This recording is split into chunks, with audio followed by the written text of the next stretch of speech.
Ce vendredi 8 mars marque la journée internationale de la femme, femme battante, femme déterminée.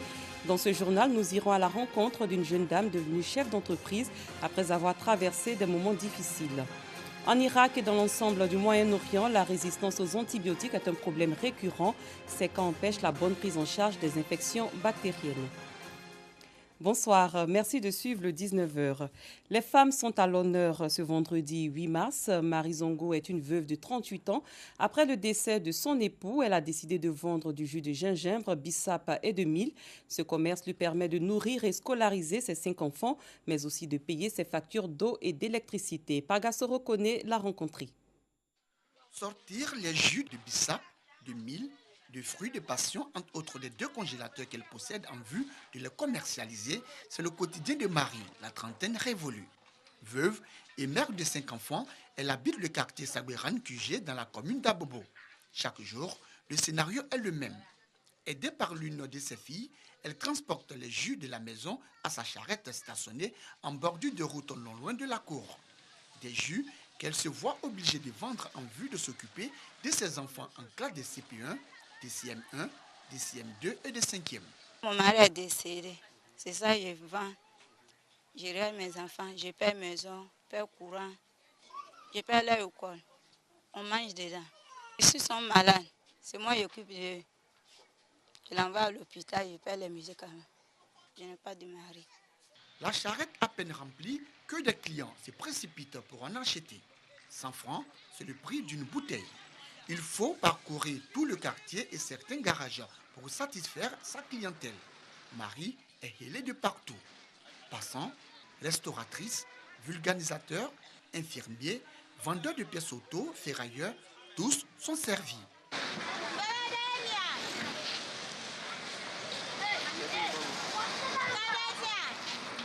Il y a beaucoup de monde ici, ce sont mes clients. Je suis pour 15 000. Des fois, il y a 2 000 qui restent, des fois, il y a 3 000 qui restent aussi. Chaque jour, on doit payer son yamoukou parce que c'est bon. Elle fait bien. Elle met vrai sucre dedans, elle ne met pas les sucres fabriqués d'une manière, quand tu bois, tu as mal au ventre, là, elle ne met pas dedans. Malgré les endroits parfois difficiles d'accès, Marie arrive à desservir sa clientèle. La femme là, elle est courageuse parce qu'il vient chaque fois, il passe ici et puis il attend que c'est un vieux, il travaille chaque jour pour qu'il va nourrir sa famille. Une femme qui perd son mari, vraiment, elle a trop de charges. Donc il faut aider ces personnes-là, voilà, les encourager. C'est pour cela qu'il achète ces jus. Satisfaite de son métier, Marie exhorte les femmes et les jeunes filles qui vivent la même situation qu'elle à ne pas baisser les bras. Les jeunes filles qui sont à la maison, ils n'ont qu'à s'élever, faire le travail, ils peuvent vendre. Et les femmes, qu'est-ce là vous demandent l'argent, ils déposent à 7 pour demander l'argent. C'est pas bon. Ils n'ont qu'à chercher un commerce pour faire. Son souhait, voir son 3e congélateur réparé, mais aussi obtenir d'autres congélateurs en vue d'agrandir davantage son commerce pour le bonheur de ses enfants, encore sur les bancs. Les femmes ne baissent pas les bras face aux difficultés. C'est le cas de Béatrice Nguetia, âgée de 35 ans. Elle est chef d'entreprise.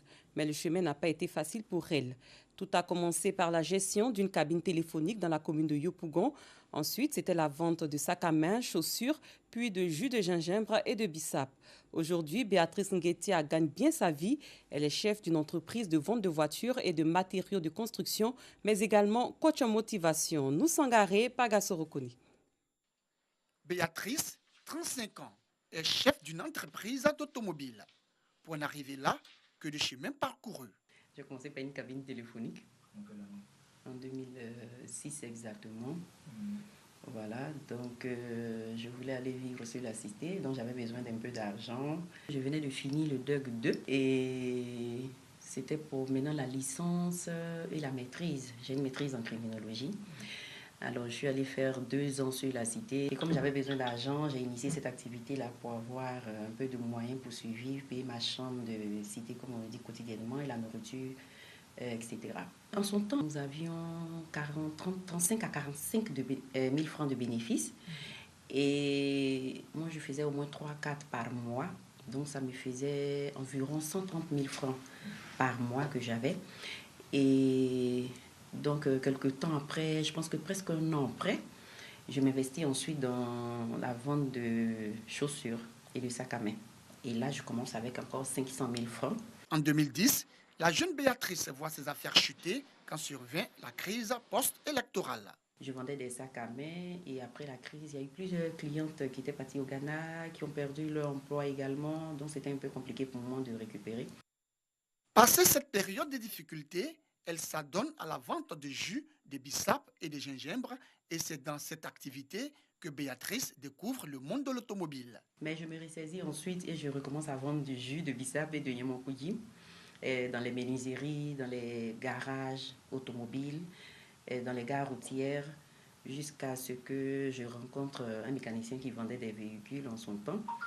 Il représentait un monsieur qui était un partenaire au Canada. Et donc, c'est comme ça qu'on a commencé à travailler ensemble.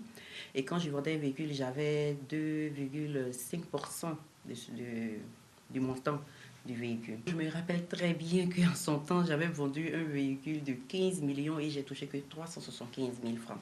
Voilà, donc ça m'a beaucoup touchée parce qu'après ça, moi j'ai vu, il y a eu pas mal d'amis qui ont essayé de parler assez, mais c'est petit. Donc ça, je garde ça toujours en souvenir. Nous décidons de faire un tour dans son parc automobile. À peine arrivée, Béatrice vient de recevoir une commande de voiture pour une mission à l'intérieur du pays. Là, c'est un véhicule qui va en location tout à l'heure. Donc moi-même, je prends la peine de vérifier tout ce qui est confort dans le véhicule.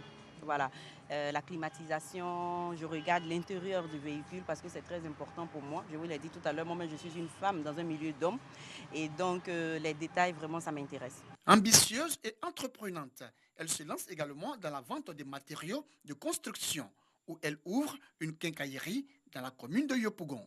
Ici, nous avons des carreaux, de la peinture, du ciment, du fer, tout ce qui rentre dans la construction d'une maison ou d'un bâtiment.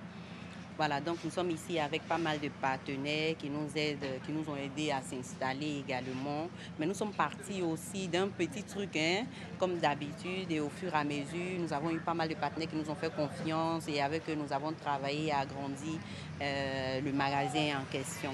Si j'ai un message à lui dire, c'est de rester comme elle est, la dame au grand cœur, la dame de fer, de ne pas changer.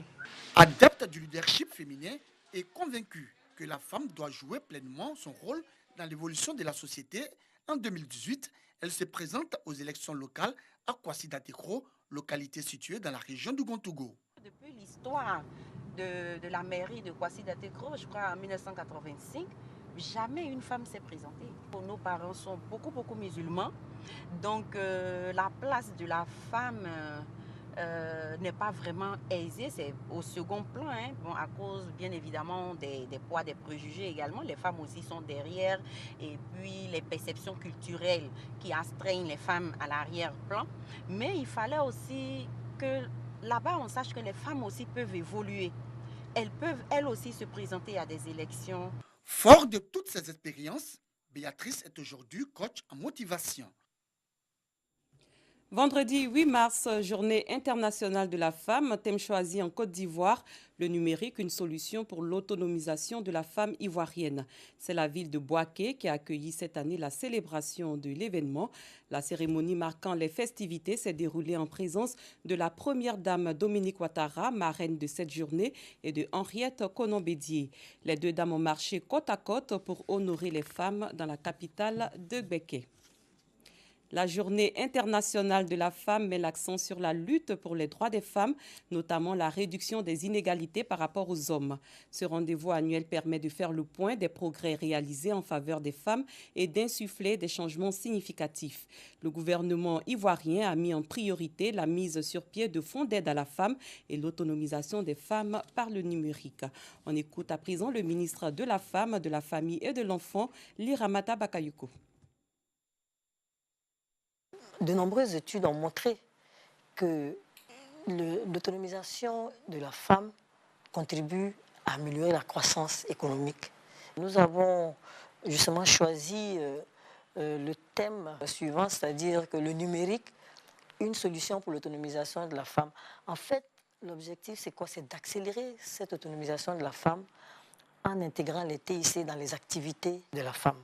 Parce que le numérique permet à la femme de conduire ses activités de façon plus rapide, d'avoir accès à l'information, d'avoir une assistance par téléphone mobile ou par le web, les informations sur les transactions financières, de pouvoir même de pouvoir même épargner à partir du mobile et avoir des informations, surtout pour les femmes du milieu rural, avoir des informations sur le moment où il faut faire la récolte, sur le moment, les quantités d'engrais, la quantité d'eau pour telle culture. Donc ce sont des informations très importantes. Dans le domaine de l'éducation, on s'intéresse à la 3e édition des cantines de cœur. C'est l'initiative d'une ONG pour soutenir les efforts du ministère de l'Éducation nationale, de l'enseignement technique et de la formation professionnelle. 22 cantines scolaires de la direction régionale de Dimbokro ont reçu des vivres pour un coût de 22 millions de francs CFA. Kader Sogodogo. Groupe scolaire Sungasu, des vivres en abondance, 17 tonnes de riz, 1260 litres d'huile, 369 cartons de sardines, le tout estimé à 22 millions de francs CFA. Tel est le don de l'ONG Ivoire Développement Durable, un don qui rentre dans le cadre de la 3e édition de sa collecte de fonds baptisée Cantine de cœur. Une collecte qui permet à 32 cantines de la Direction régionale de l'éducation nationale de Dimbokro de bénéficier de 115 200 repas supplémentaires. L'objectif est de fournir un repas chaud à midi à des élèves en situation de vulnérabilité dans des quartiers urbains et périurbains défavorisés, afin de combattre les carences alimentaires et leurs conséquences néfastes sur la scolarisation des élèves. Un don qui vient en soutien aux efforts du ministère de l'Éducation nationale à travers la direction des cantines scolaires qui veut garantir le succès scolaire des apprenants.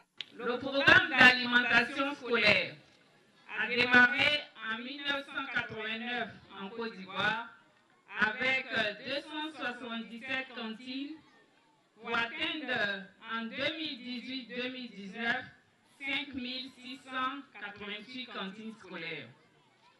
Sur les 5688 cantines scolaires, 613 cantines scolaires avec 125 000 élèves sont pris en charge par le programme alimentaire mondial pour 117 jours de fonctionnement sur 120 jours d'école avec les vivres du programme Margot Vendôle du gouvernement américain.